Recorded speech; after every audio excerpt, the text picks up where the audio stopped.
আমাদের বিএনপি নামদের যে গ্রুপ আছে সেই গ্রুপের নেতা যারা আছে তারা আজকের এই হামলায় প্রত্যক্ষ মদত দেয়। কারণ আমরা সাধারণ চৌধুরীর জন্য রাজপথে ত্যাগ স্বীকার করে জামাতের এগেস্টে গিয়ে ভোট করে ওনার জন্য টেকনাফ চৌধুরী একটা বড় বড় কাজ করছে বিদায় আজকের এই পরিকল্পিত হামলা ছিল। অন্য মন্ত্রী স্বরাষ্ট্রমন্ত্রী সালাউদ্দিন আহমেদ টেকনাফ গেলে ওনার সাথে এক নজর দেখা করার জন্য আমার বাবা আজকে ওখানে সারাদিন ছিল এবং ঘরে ফেরার মতো ওনাকে হামলা করে।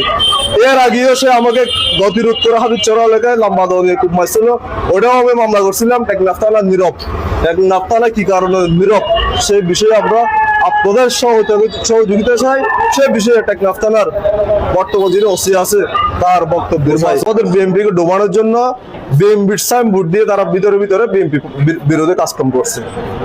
আজকের এই হামলাকারীরা যারা হত্যার উদ্দেশ্যে আমার বাবা বসেন একজন বিএনপির নেতা যিনি 35 বছর আজকে বিএনপির রাজনীতির সাথে সম্পৃক্ত, স্বরাষ্ট্রমন্ত্রী টেকনাফের আগমন উপলক্ষে তিনি সারাদিন ওখানে দলীয় দায়িত্ব পালন শেষে ঘরে ফেরার পথে প্রতিরোধ করে 12-13 জন লাম্বাদা নিয়ে হত্যার উদ্দেশ্যে পরিকল্পিতভাবে হত্যা চালায়।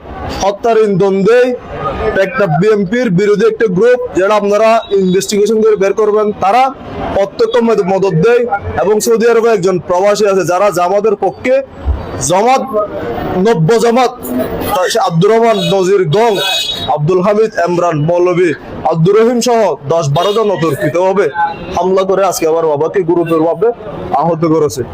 ওনার আশঙ্কা অত্যন্ত ভয়াবহ। আমি টেকনাফের আইন শৃঙ্খলা বাহিনীকে ইতিপূর্বে এর বিষয়ে অনেকবার অবগত করছি, অনেকবার তাদেরকে জানাইছি, অনেকবার তাদেরকে ইনফর্ম করছি।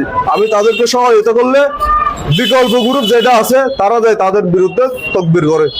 বিকল্প গ্রুপ যায় তারাই তাদেরকে কিভাবে তকবির করে নিয়ে আসতে হবে সে তকবির বাণিজ্য করে যাচ্ছে। তকবির বাণিজ্য লাখ লাখ টাকার বিনিময়ে বিকল্প বিরোধী যারা গ্রুপ আছে একটা বিএনপিতে তারা করে যাচ্ছে।